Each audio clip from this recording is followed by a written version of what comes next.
Hey there, this is Team Albania's video for EEE 2013. Today we're going to be talking about three topics.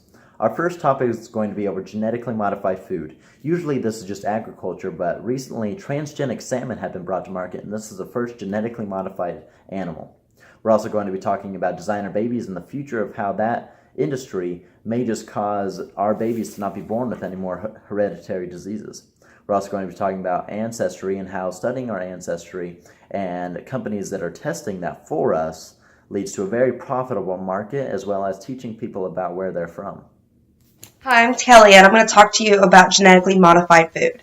It is no surprise that genetics is growing bigger and bigger as technology advances, and our food is mimicking that.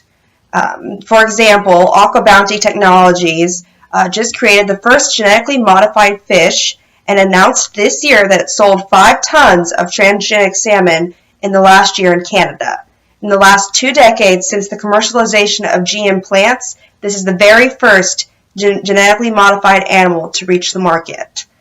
Some people have expressed concerns with not labeling them genetically modified, but scientists argue that it's like labeling water gluten-free, and it tricks consumers into paying higher prices for no reason. So in the end, GMOs will help people have access to food at lower costs, and it's because of this that I'm willing to bet on GMOs being the next big thing in genetics, because who doesn't need to eat? This is the food of the future. So let's talk about designer babies. Imagine a world where you can purchase your perfect baby. I imagine that companies will one day be able to edit genes so much so that we can choose whether they have green eyes, brown hair, or other desirable traits. According to a post in the New York Times, it's still quite far into the future, but we have been using gene editing to cut out dangerous mutations in children. The hope of one recent study is that by editing these disease-causing mutations is that we can protect our children from being born with these dangerous hereditary diseases. In the end, we hope to see this lead to healthier and stronger generations. Now I'm going to talk to you about ancestry testing.